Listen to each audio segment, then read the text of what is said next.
Hello, and thank you for watching. The subject of our discussion today is death and the afterlife. Please don't jump out of your seat with excitement. I do understand that this is one of the least popular subjects in the United States, in a culture where youth and vitality is constantly celebrated and the process of aging and death is ignored. In that light, we could say that death is a very un-American concept. And God forbid, if you bring up the subject in a polite conversation, everybody will become uneasy and uncomfortable. But if you start talking about an anti-aging clinic down the street, people want to take notes. So when we show this kind of a version, then we're left with no choice but to contemplate the subject alone and within the culture, the lens of cultural norms and religious ideologies. Now, it seems like most religions promote the idea that if you behave a certain way in this lifetime, then you will be rewarded by going to a special place in the afterlife. If you are faithful and obedient, then you may go to heaven. But if this culture needs you to fight, then the narrative may change to, if you die with a sword in your hand, then you may go to the hall of the gods. If the culture's been experiencing centuries of war and conflict, then the narrative may change to, if you are compassionate and non-violent, then you may be reborn in the higher realms of existence. So the religious ideas surrounding death seems to be based on a point system, a reward program, so to speak. The one thing we have to realize about religions is that it's a tool for control. If I can control what you think about the afterlife, if I can put certain measure of fear in your heart, then I can control how you live your life.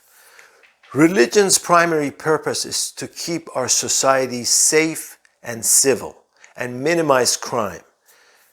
In that sense, it's a tool for the greater good. But if you have deep existential questions, then you need to go to the mystical traditions in order to find those answers. Death is something that is unavoidable, and there will be times that we have to deal with it. Death of a loved one, death of a neighbor, a friend, even ourselves. I hope that our discussion today, not only as you hear it, that it resonates with your own intuition, but that it transforms into resilience when the time presents itself. My name is Atabaki. I'm the author of From Choicelessness to Power, the Bible of Mithra, and the Galaxy Within. I'm going to leave a few links below, just in case you're interested in exploring my work. So everything that I'm going to be sharing with you today is through my own direct experience, my own direct observation of the world within. For those of you who've taken on that task, you know that the first stage is you become aware of all your belief systems, all your ideas, all your aversions, all your desires, and the thousands of thoughts that pass through the mind. So the first thing you have to realize is that no matter what comes at you, it's nothing but noise. So you learn to look away from the noise. You learn to ignore the noise. And when you do that, you become aware of what is called in the Mithraic tradition as Govah, Govah, which can be translated as a witness, an awareness, a part of you that's always aware, always watching this organism, no matter what it goes through. You can think of it as your spiritual organ. It is invisible. You cannot measure it, you cannot qualify it, you cannot study it in a laboratory. But it is a vital part of who you are. It's a vital organ, like your heart. You can't see your heart, but you know it's there. You can feel it beat. You feel with it. You know it is there, and you know that is a vital part of who you are. You cannot exist without it. So same thing with Gova. It is a major part of who you are. We are a combination of spiritual and physical. So the more time you spend in awareness, the more you learn about it. And one thing that you quickly learn is that your sense of identity depends where you place your attention. Think of attention as like a satellite. So if your satellite is going around the orbit of this organism or badan, B-A-D-A-N, then your identification is with this organism. You think this is who you are. But the more time you spend in awareness or gova, your satellite may fall within the orbit of gova or awareness. Your sense of identity snaps. These are the only two games in town. Your identity is either with this organism or it is with awareness. And this is what, when people talk about enlightenment, that's all it is. Your sense of identity shifts. It's a shift. And that's all it is. So when your sense of identity shifts from badan, this organism, to gova or awareness, in the Mitrailled tradition we say that you have become an Aryan. That means you have now become a Mitra, a scientist of light. You are now awake. And we're not talking about metaphorically being awake. We're talking literally being awake. This organism goes through three mental states on a continuous basis. It's either awake, or it is sleep or dreaming, or it is unconscious. So right now, you're supposedly awake, listening to my voice. Later on, you go to bed and you enter the dream state. Your own mind starts projecting all these images, holographic images, and you have this whole other experience of reality. And then sometime either before the dream state or afterwards, you fall into the state of unconsciousness. You're neither awake nor are you dreaming. But for all practical purposes, we say that you're still alive.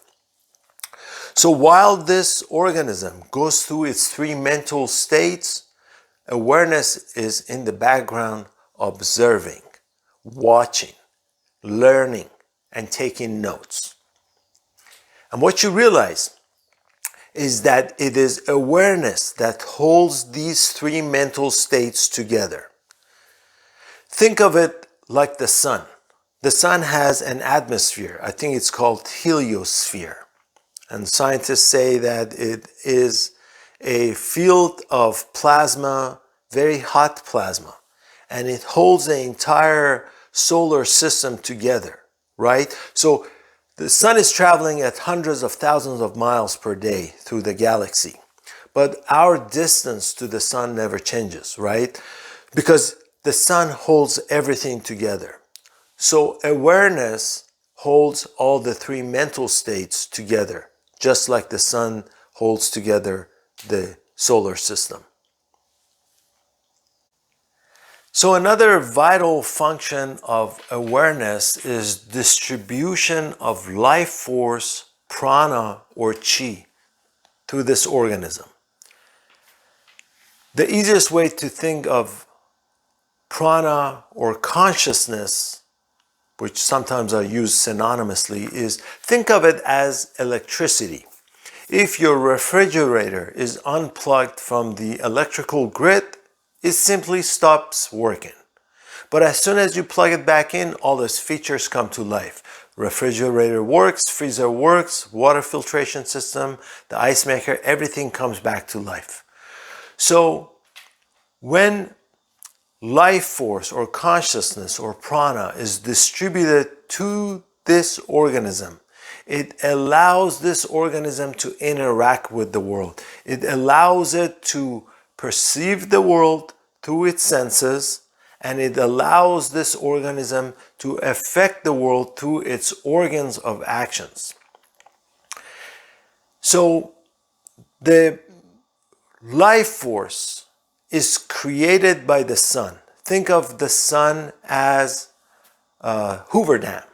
And through a grid system, a planetary system, the tree of life or Mithra, and awareness at the end, this life force is distributed to this organism, and it allows it to function. One of the reasons why we can see this connection of ourselves to the greater universe is because we perceive the world through the senses of this organism.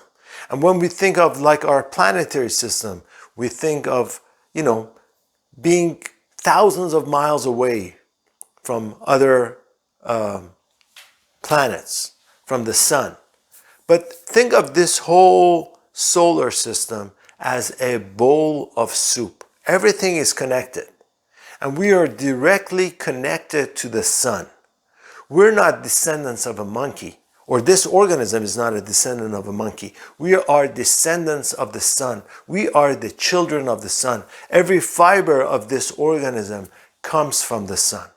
And this direct connection gives us life, gives us consciousness, gives us a moment in time to experience the world through this organism. So the gestation period kind of infuses the awareness with this organism. Think of life as a combination of spiritual and physical, hardware and software. Think of the witness wearing this organism in order to have this experience of reality. Think of it as wearing this organism like a garment. But this organism is a marvel of creation.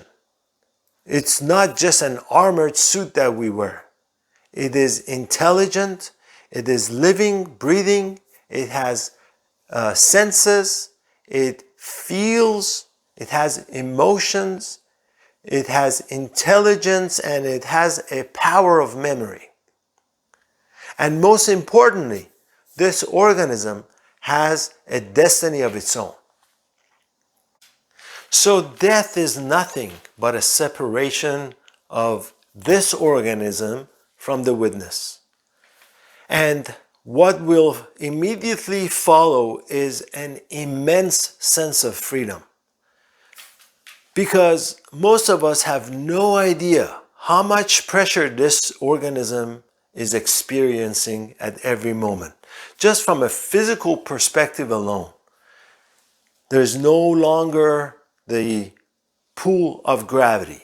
There's no longer the weight of the atmosphere on your shoulders, and you're no longer being pulled and pushed from every direction by magnetism, by the forces of time and space continuum. All your bodily concerns, all your memories will be immediately gone, as if this life never even existed. All your concerns about your legacy, your inheritance, your health, your wealth will be immediately gone. The witness will not even remember a thing. The only thing that gets transferred from this life to the witness is a form of impression. You have to understand that the witness is governed by different laws. Think of it as a photon of light.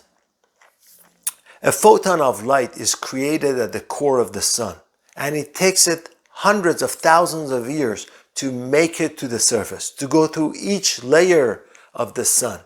And when it comes to the surface, it becomes the fastest moving object in the universe. It will feel an immediate sense of freedom. So just like that, the witness will have an immediate sense of freedom. It will become like a fastest moving object in the universe. And the only thing that it will take from this life is a form of impression, like think of it as like a photo, those old slide photos, but multi-dimensional form of it. So once the witness and the body get separated, the witness returns to Nist, Argah. Nist means there is no more. Argah is the filtration of this organism. So the witness will no longer perceive the world through the senses of this organism. That means it returns to its natural state. And for all practical purposes, it seems as if the witness behaves like a photon of light. And if it travels at that kind of speed, so we can assume that at some point it will start dreaming its next adventure, and it will eventually fall into a period of unconsciousness. It appears to me that the three states of being awake, dreaming, and unconsciousness are not just limited to this life, but also will be continuing in the future. But this is an assumption. Death is a great mystery. So here's my message to you. Don't treat death as something that needs to be avoided. Consider it as one of the most beautiful, most sacred parts of your overall journey, a period of tranquility and bliss.